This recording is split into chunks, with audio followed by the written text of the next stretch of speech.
샬롬 샬롬. 네, 욥기 강의로 다시 좀 돌아왔습니다.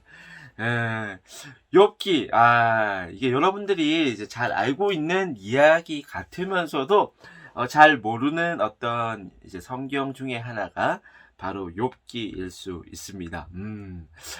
우리가 잘 알고 있는 것처럼 보여지는 그 이야기 있잖아요. 그것은 아마 욥기 1장, 2장과 욥기 마지막 장인 42장. 그러니까 우리는 요 세 장의 이야기만 이제 좀 잘 알고 있고, 이제 3장부터 사실 41장까지는 무슨 내용인지 전혀 모르는 경우가 참 많습니다. 욥기에 대해서는 그래서 우리가 너무 조금 알고 있기 때문에 많이 오해하고 있는 성경 중에 하나가 바로 욥기죠. 그럼 어떤 오해가 있을까? 이 욥기는 사실 우리가 잘 알고 있듯이 고통과 고난의 문제에 대해서 다루고 있는 책이 바로 이 욥기입니다. 우리가 어떻게 우리 가운데 직면한 그 이제 고통의 문제를 어떻게 바라보아야 할 것인가에 대한 어떤 성경적인 어떤 대답이 주어지는 책이 욥기거든요. 그런데 우리가 이 욥기를 읽어 나가면서 많이 조금 잘못 이해하는 경우 이 고통과 고난의 문제에 대해서 어떻게 많이 받아들이냐 하면 두 가지 방식으로 좀 받아들인다고 저는 생각을 합니다. 첫 번째는 우리 개간 시간에 같이 나눴던 것처럼 인과응보로 이제 받아들이는 거죠. 말 그대로 착한 짓 하면 복을 받고 나쁜 짓 하면 벌을 받는다. 인과응보, 즉 보상의 원리가 이 고통과 고난의 문제에서도 적용되고 있다라고 생각하는 경우가 참 많습니다. 그래서 우리가 하나님 앞에 무언가를 잘하면 예배 잘 드리고 봉사 열심히 하고 헌금하면 우리가 생각하는 어떤 그런 복들이 주어질 것이라고 생각하는 어떤 기복적인 형태가 이 고통과 고난의 문제를 직면하는 가장 어떤 일반적인 모습인 것이죠. 그래서 우리가 만약에 나쁜 일이 우리 가운데 닥쳤어요. 우리가 병이 들거나 우리가 사고가 나거나 그렇게 했을 때 또 시험에 떨어지거나 또 취업이 잘 안 되거나 그때마다 여러분 가운데 먼저 딱 드는 생각이 뭐냐면 내가 하나님 앞에서 범죄했나? 내가 죄를 지어서 내가 이렇게 일들이 풀리지 않나? 이런 생각들이 든단 말이에요. 그런 생각들을 좀 대변하는 존재와 인물이 바로 사단, 욥의 세 친구들 엘리후인 거죠. 그런데 여기까지만 있을 줄 알았는데 사실은 여러분 욥도 인과응보의 이 생각 가운데 이 아이디어 가운데 벗어나지 못했습니다. 요 이야기는 조금 뒤에 다시 한 번 더 자세하게 다루도록 하겠습니다. 첫 번째 잘못된 어떤 고통과 고난의 문제에 대한 어떤 우리의 편견, 우리의 인식이 잘못된 인식이 첫 번째가 바로 인과응보였습니다. 그럼 두 번째는 뭐냐? 두 번째는 고진감래예요. 고진감래. 우리가 고통과 고난의 문제를 잘 이겨내면, 잘 버티면, 이것을 잘 인내하면 우리 가운데 낙이 찾아올 것이다. 쨍하고 해뜰 날이 찾아올 것이다. 라고 생각하는 어떤 고진감래의 어떤 방식. 저는 우리가 욥기를 읽을 때 절대로 가지지 말아야 하는 시선. 이걸로 이 어떤 렌즈를 가지고 이 욥기를 바라보면 욥기를 제대로 해석하지 못한다라고 생각하는 두 가지 생각이 바로 지금 우리가 나누었던 인과응보, 고진감래라고 생각합니다. 그러니까 여러분 고통과 고난의 문제를 절대로 인과응보라든지 고진감래로 해석하지 않기를 간절히 바랍니다. 그러면 욥기를 어떻게 해석해야 하는가? 요 부분에 대해서 좀 같이 나누도록 하겠습니다. 욥기는 1장, 2장과 3장부터 36장까지 그리고 37장부터 42장까지 이렇게 세 부분으로 나눌 수 있습니다. 우리가 잘 알고 있는 이야기는 욥기 1장과 욥기 2장에 나오는 이야기인 것이죠. 욥의 이야기는 교회 다닌 사람이라면 누구든지 잘 알고 있습니다. 족장 시대 때예요. 이 족장 시대가 어느 때냐 하면 창세기 시대입니다. 이 창세기 이 시대 때 우스 땅에 욥이라는 사람이 살고 있었습니다.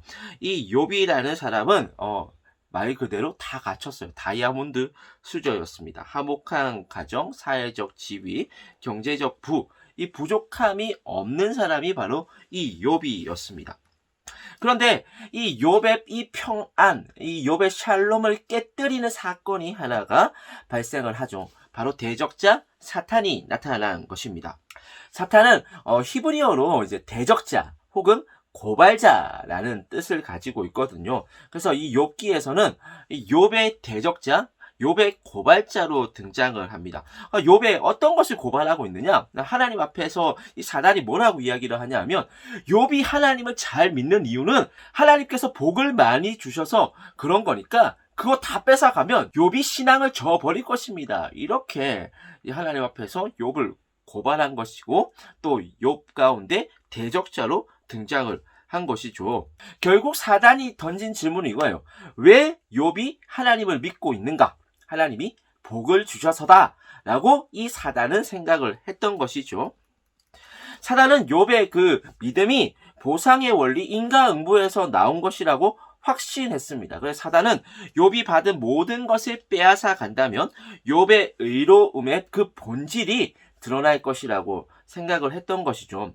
이 사단의 시험은 너무나도 절망적이고 절망 오브 절방이죠. 남쪽에서 이제 스바 사람이 올라와가지고 종들 다 때려 죽여요. 그 다음에 서쪽에서 이제 발생한 폭풍우가 종과 가축들 다 태워버렸어요. 거기에다가 북쪽에 갈대아 사람이 나타나가지고 이 낙타들을 습격했고 종들의 싸그리 다 죽여버렸습니다. 마지막으로 엎친 데 덮친 격이라고 그러잖아요. 이 동쪽에서 이 강풍이 불어가지고 집이 무너지는 바람에 욥의 모든 자녀들이 다 죽고 말았습니다. 이 사단의 이 공격이 전방위적으로 다 일어난 것이죠. 동서남북 말 그대로 사면 초과의 상황에 욥이 처하게 된 것입니다. 욥은 이전까지는 아무런 것도 부족함이 없는 그런 삶을 살았다가 이 사단의 공격으로 말미암아 이제는 모든 것을 다 잃어버렸습니다. 자녀는 다 죽었죠. 재산은 다 날아가 버렸죠. 이제 거기에다가 자신의 건강까지 빼앗겨 버리게 됩니다. 그러니까 말 그대로 살아도 산 게 아닌 상황인 거죠. 욥은 지금 이제 숨만 뻑뻑 쉬고 있는 그런 상황이었던 것입니다. 그런 욥에게 새 친구들이 찾아옵니다. 그래서 욥과 새 친구들의 대화가 욥과 새 친구들의 대화, 그 다음에 욥과 엘리후의 대화가 3장부터 36장까지 차지해요. 오, 너무 길어. 이걸 읽다 보면, 막 짜증이 날 정도로 깁니다, 여러분. 여러분들은, 이제 나중에 욥기 한번 읽어보세요. 욥기 한번 읽어보면, 정말로, 이게 쉽지 않습니다. 사람들이 뭐, 레위기 어렵다 그러잖아요. 레위기는 그래도, 제가 그랬잖아요. 우리가 모세오경, 우리가 함께 나누면서, 우리가 살 수 있는 방법이다. 거룩하신 하나님께 나아가려면, 우리가 정결하게 되어야 되니까, 이거, 생명하고도 직결된 문제니까 사실 재밌게 읽으려면 또 재밌게 읽을 수 있단 말이에요. 근데 욥기의 욥과 새 친구들의 대화, 욥과 이 엘리후의 대화, 했던 소리 또 하고 언제까지 할 거니? 계속 할 거다. 막 이래가지고 계속하는 네. 정말로 제일 읽기 힘든 구간이 바로 욥기 3장부터 36장까지입니다. 이 욥의 새 친구들의 논리는 딱 간단합니다. 네가 죄 지었으니까 네가 지금 벌 받는 거다. 이 이야기예요. 그러자 이곳에 반박하는 욥의 어떤 논리는 무엇입니까? 야, 나는 그 정도로 죄 짓진 않았어. 내가 이토록 이 절망을 겪을 정도로 내가 하나님 앞에서 범죄하지는 않았어. 하나님께서 내 억울함을 변호해 주실 거야 라고 이렇게 생각을 하거든요. 그래서 욥은 계속해서 일관되게 하나님께서 자신의 삶을 변호해 줄 것이라고 계속해서 이 욥의 새 친구들과 그 다음에 엘리후에게 이야기를 하고 있단 말이에요. 그러니까 이 욥의 새 친구들과 엘리후에 맞서는 욥의 논리 역시 보상의 원리, 인과응보의 원리에서 크게 벗어나지는 못하고 있다라는 것을 성경이 우리에게 보여줍니다. 욥은 자신이 의롭다고 생각을 했어요. 그리고 그 의로움 때문에 자신이 받고 있는 이 고통과 고난을 이해할 수 없었습니다.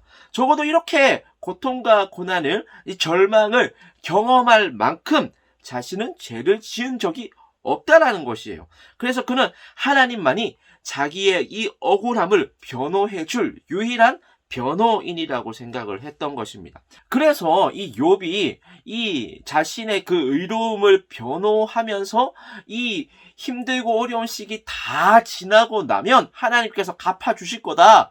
그렇게 생각을 하고 했던 고백이 우리가 잘 알고 있는 찬양이잖아요. 나의 길 오직 그가 신하니 나를 단련하신 후에 내가 정금같이 나오리다.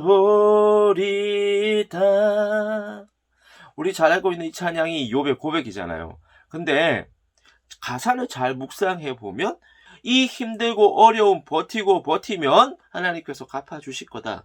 하나님께서 나를 정금같이 빚어가실 거다.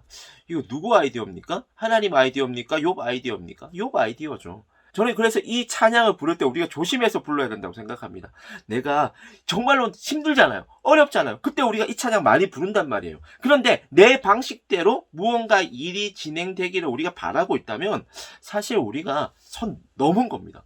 왜 선이 넘은 거냐 하면 욥기는 욥의 이런 생각, 내가 정금같이 나올 거다. 이런 욥의 생각을 하나님께서 잘못되었다라고 지적하시고 하나님이 욥의 그 생각들을 교정하시고 결국에는 욥이 회개하는 이야기가 바로 욥기이기 때문에 그렇습니다. 우리 몰랐죠. 아니 욥기가 욥이 회개하는 이야기라고요? 예, 여러분. 욥기는 욥이 회개하는 이야기입니다. 욥은 자신의 억울함을 변호해줄 유일한 변호인으로 하나님을 찾았다라고 우리가 앞서서 나누었습니다. 하지만 하나님은 욥을 변호해 주기는커녕 오히려 욥을 피고인으로 세우고 이제 검사의 역할을 하나님께서 하시면서 욥을 신문하기 시작합니다. 그 이야기가 욥기 37장부터 등장을 해요. 그래서 욥기는 3장부터 36장까지는 여러분들이 읽기 만약에 좀 힘드시면 스킵하셔도 상관없습니다. 인과응보 이야기하고 있으니까 거기에다가 잘못된 어떤 인과응보의 대표적인 어떤 욥의 생각, 나의 길 오직 그가 아시나니 나를 단련하신 후에 정금같이 나오리라. 여러분 이 찬양 조심해서 부르시기 바랍니다. 웬만하면 부르지 맙시다. 여러분 잘못된 어떤 이제 고통과 고난에 대처하는 우리의 잘못된 어떤 신앙관들이 이런 것에서 자리 잡을 수 있습니다. 조심하셨으면 좋겠습니다. 그래서 욥기는 꼭 읽어야 된다면 1장, 2장 읽고 37장으로 바로 오셔가지고 하나님께서 욥을 왜 몰아세우시고 욥을 왜 신문하시는지를 우리가 좀 살펴봐야 합니다. 하나님께서 욥을 피고로 세우신 다음에 계속해서 신문하기 시작합니다. 너는 이 땅이 어떻게 다스려지는지 알고 있느냐? 너는 이 땅의 기초를 놓을 때 어디에 있었느냐?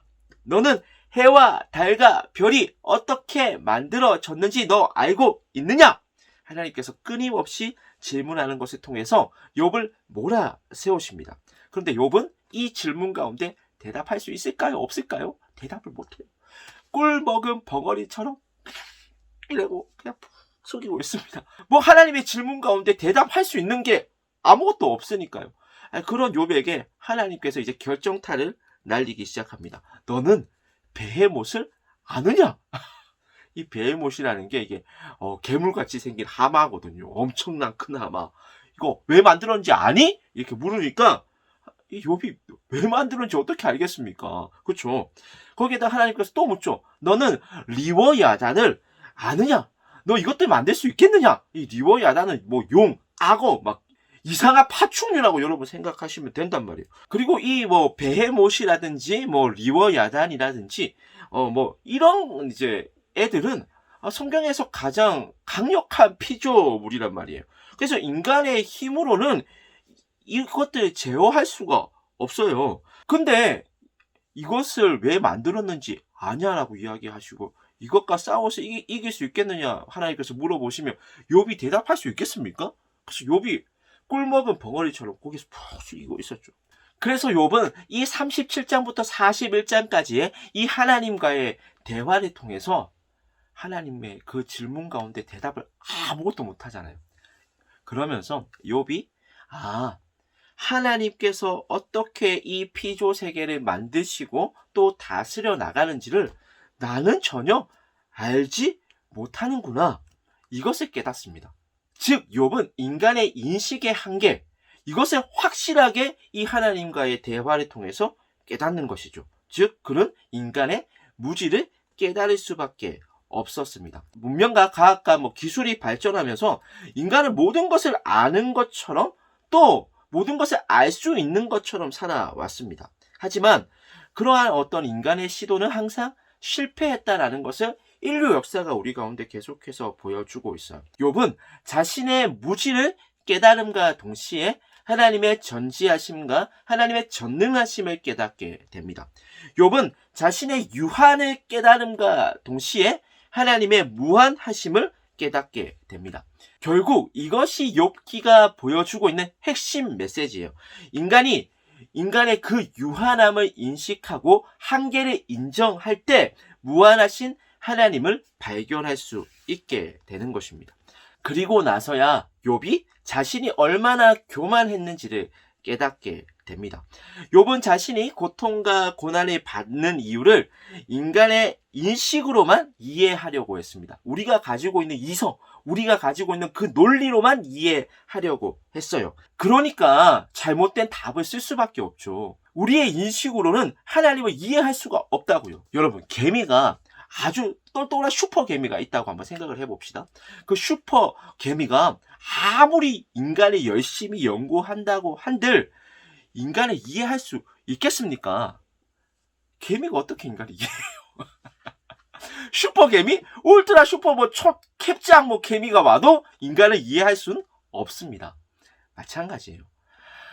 개미와 인간이 차원이 다르듯이 인간과 하나님 역시 차원이 다릅니다. 우리가 이 고통과 고난의 문제를 잘 알고 있고 이것을 우리가 가지고 있는 해법으로 우리가 가지고 있는 경험으로 해결할 수 있다라고 생각할 때가 있어요. 그런데 여러분, 고통의 원인, 고난의 원인 여러분 알 수 있습니까? 몰라요. 여러분, 왜 코로나19가 발생했는지 여러분 설명할 수 있어요? 없다고요. 왜 태풍이 여름철만 되면 이 세계를 휩쓸고 다니는지 여러분 알 수 있습니까? 여러분, 왜 지진이 일어나서 많은 사람들이 죽는지 여러분 설명할 수 있어요? 설명할 수 없다고요. 우리는 사실 이 땅에서, 이 지구상에서 일어나는 것들 중에 설명할 수 있는 것이 그렇게 많지 않아요. 하나님께서 욥기를 통해서 우리에게 그것을 이야기해 주고 있습니다. 욥기에서 욥이 왜 고통당하는지는 하나님하고 사람만 알고 있단 말이에요. 욥은 몰라요. 욥은 자신이 의롭다고만 생각했고 자신이 이렇게 고통과 고난을 겪을 그런 죄를 범죄하지 않았다라고 하나님 앞에서 계속해서 우긴단 말이에요. 욥의 인식으로는 그렇게밖에 이것을 해석하지 못하는 거예요. 하지만 하나님께서는 고통과 고난의 원인에 우리가 포커스를 맞추는 것을 원하지 않으십니다. 사실 우리는 고통과 고난의 원인 몰라요. 여러분들 아무리 신학하고 아무리 열심히 기도한다고 한들 고통과 고난의 원인 설명할 수 있는 사람 이 지구상에 아무도 없습니다. 아니, 인류 역사상 아무도 없었습니다. 우리는 몰라요. 하나님께서 이 고통과 고난을 지나가고 있는 우리에게 하나님께서 하고자 하시는 메시지는 뭐냐 하면 그 가운데 우리와 함께 하고 있는 그 하나님을 여러분들이 보고 있는가? 그것을 하나님께서 여러분에게 물어보시는 것이지 고통과 고난의 그 원인을 여러분에게 밝혀내라고 하나님께서 말씀하시지 않는다고요. 우리는 몰라요. 전혀 몰라요. 그런데 제가 확실하게 이야기할 수 있는 단 한 가지는 제가 개관 시간 때도 이야기했듯이 제 손모가지 걸고 이야기할 수 있습니다. 그 고통과 고난 가운데서도 하나님께서는 여러분들을 붙잡으시고 하나님께서는 하나님 나라로 여러분들을 인도하고 계신다고요. 이스라엘 백성들이 뒤에는 애굽 군사가 쫓아오고 앞에 홍해가 가로막고 있을 때 하나님께서 어떻게 하셨죠? 그 고통과 고난 가운데 하나님께서는 바다 가운데 길을 내셔가지고 이스라엘 백성들을 구속해 내셨단 말이에요. 우리 역시 마찬가지죠. 이 세상에 쫓기고 이 죄의 바다가 우리를 가로막고 있어요. 그러면 우리 입장에서는 이 고통과 고난의 상황 가운데 계속해서 살아갈 수밖에 없잖아요. 그런데 하나님께서 우리를 어떻게 구속하시죠? 죄를 가르셔가지고 예수님을 통해서 죄를 가르셨어요. 그리고 나서 우리를 끄집어 내셨잖아요. 사실 우리가 이 고통과 고난의 문제를 통해서 우리가 알 수 있는 단 한 가지는 하나님께서 그 가운데서도 우리와 함께 하셔서 우리를 끄집어 내시고 우리를 인도하고 계시고 우리와 함께 하고 계신다라는 것밖에는 없습니다. 이것이 성경이 우리에게 이야기해 주고 있는 고통과 고난의 문제에 대한 확실한 해석이라고 할 수 있습니다. 여기에 뭐 더하거나 여기에 뭘 빼면요, 여러분 이단이거나 사이비일 가능성이 아주 높습니다. 고통과 고난의 원인 가운데 여러분 자꾸 포커스 맞추지 마십시오. 그것은 점집에서 점쟁이들이나 하는 짓이지 우리가 하나님을 믿고 있는 사람들이 할 짓이 아닙니다. 하나님을 믿는 우리는 하나님의 백성들을 어떻게 해야 하죠? 고통과 고난 가운데서 눈을 들어 하나님을 바라보셔야 합니다. 그것이 욥기가 우리에게 이야기해 주고 있는 가장 중요한 메시지라고 할 수 있습니다. 그래서 욥이 그걸 깨달았어요. 그래가지고 욥기 42장은 욥이 하나님 앞에서 회개하는 그 장면을 우리 가운데 아주 분명하게 보여주고 있습니다. 우리 욥기 한번 가볼까요? 욥기 42장 3절 말씀입니다. 무지한 말로 이치를 가리는 자가 누구니까? 나는 깨닫지도 못한 일을 말하였고 스스로 알 수도 없고 헤아리기도 어려운 일을 말하였나이다. 그러니까 자기가 말 실수했다라는 거잖아요. 그렇죠? 하나님 앞에서 교만했다라는 이야기입니다. 하나님 앞에서 이제 나는 의로우니까 하나님 저 변호해 주세요. 이렇게 헛소리 했다라고 지금 욥이 고백하면서 하나님 앞에서 이렇게 이야기하고 있습니다. 4절 말씀 보겠습니다. 내가 말하겠사오니 주는 들으시고 내가 주께 묻겠사오니 주여 내게 알게 하옵소서. 뭐라고 하고 있죠? 주님, 제가 하나님을 더 잘 알아갈 수 있도록 하나님 은혜를 더하여 주옵소서. 그래서 욥은 계속해서 하나님을 더 알아가기 원합니다. 내가 아무것도 몰랐습니다. 저 무지합니다. 저 유한합니다. 그러니까 무한하신 하나님을 제게 가르쳐 주옵소서. 그러면서 욥이 5절을 고백한다고요. 한번 볼까요? 내가 주께 대하여 뭘로 들었다고요? 귀로 들었는데 이제는 눈으로 하나님을 배움나이다. 이렇게 고백을 하고 있습니다. 자신의 무지, 자신의 유한함을 경험한 욥이 이제서야 무한하신 하나님을 발견하게 되었고 그 무한하신 하나님 보게 되었고 그 하나님의 인도하심과 그 하나님의 함께 하심을 볼 수 있는 시각이 열려졌다. 그 이야기를 욥기 42장 5절이 하고 있는 것이죠. 그리고 나서 욥이 무엇을 하고 있습니까? 42장 6절 말씀입니다. 그러므로 내가 스스로 거두어 드리고 티끌과 제 가운데서 회개하나이다. 욥이 회개하고 있죠. 하나님을 발견한 이후에 그 무한하신 하나님을 발견하고 그 전지전능하신 하나님을 발견하고 지금도 욥을 붙드시고 욥과 함께 하고 계시는 그 하나님을 발견한 이후에 욥이 하고 있는 행동이 무엇입니까? 회개예요. 회개. 하나님을 알게 되면 우리 역시 욥처럼 회개할 수밖에 없다고요. 회개는 여러분들이 무언가를 잘못했을 때 회개하는 게 아니라 우리 이사야, 예레미야 다 하나님 앞에서 소명받았을 때 하나님을 만나게 되면 뭘 하죠? 회개하잖아요. 왜죠? 하나님을 발견하게 되면 우리 거룩하신 하나님 앞에서 우리의 그 죄악들이 막 드러나잖아요. 그래서 우리는 하나님 앞에서 회개할 수밖에 없다고요. 우리가 하나님을 발견하게 되면 우리 가운데에 일어날 수 있는 가장 좋은 리액션이 뭐냐 하면 회개입니다. 회개. 그래서 욥은 하나님을 발견하게 되었고 욥이 회개하게 되었다라는 이야기가 바로 욥기의 가장 중요한 이야기라고 할 수 있습니다. 욥이 자신의 어떤 재산이라든지 자녀가 회복되고 난 다음에 회개한 게 아니라요. 회복되는 이야기는 이후에 여러분 등장을 합니다. 욥이 하나님을 발견한 이후에 그 자신의 어떤 무지함, 그 자신의 어떤 교만함, 그 자신이 의롭다고 이야기했던 그 부끄러움 때문에 욥이 하나님 앞에서 진정으로 회개한 것입니다. 그리고 고통과 고난의 원인 내가 알 수 없어. 맞아. 이 고통과 고난의 가운데서도 내가 할 수 있는 것은 이 가운데서도 여전히 헤세드를 베푸시고 나와 함께 하시고 나를 인도하시는 그 하나님 말을 내가 바라볼 수밖에 없구나. 그 하나님께 나의 모든 것을 맡길 수밖에 없구나. 그 깨달음, 그 믿음이 욥에게 생겨나기 시작한 것입니다.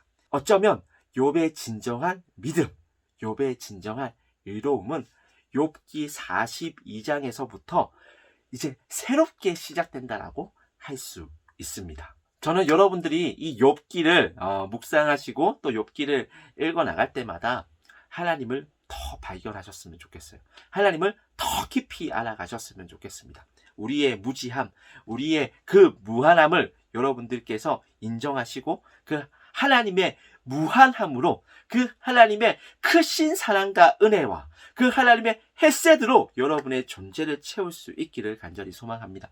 힘들고 어려울 때마다 그 고통과 고난의 그 순간들이 지날 때마다 그 사망의 음침한 골짜기에서도 우리와 함께 하시고 우리를 인도해 나가시는 그 하나님을 발견할 수 있는 우리 청년들이 되었으면 참 좋겠다라는 생각을 욥기를 읽을 때마다 제가 하게 됩니다. 고통과 그 고난의 순간을 여러분들이 지날 때마다 또 사망의 음침한 그 골짜기를 지날 때마다 우리와 함께 하시고 우리를 인도하시고 우리를 독수리 날개 등에 업어서 하나님 나라로 인도하고 계시는 헤세드의 하나님을 더 깊이 알아갈 수 있기를 소망합니다. 그 하나님을 발견할 수 있기를 소망합니다. 욥기는 그 이야기를 우리에게 여기에다가 박아놓고 있어요. 욥기는 고통과 고난을 살아가야 하는 우리에게 주신 하나님의 가장 좋은 선물이다.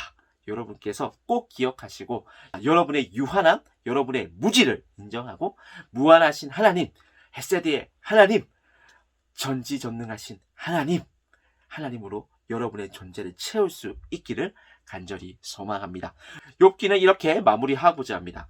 또 다음 강의인 시편 강의로 돌아오도록 하겠습니다. 샬롬 샬롬. 여러분, 고통과 고난의 원인 알아요? 몰라요? 고통과 고난 가운데서 우리와 함께 하시는 하나님을 발견하고 하나님을 더욱더 깊이 알아갈 수 있는 우리 청년들 되기를 간절히 소망합니다.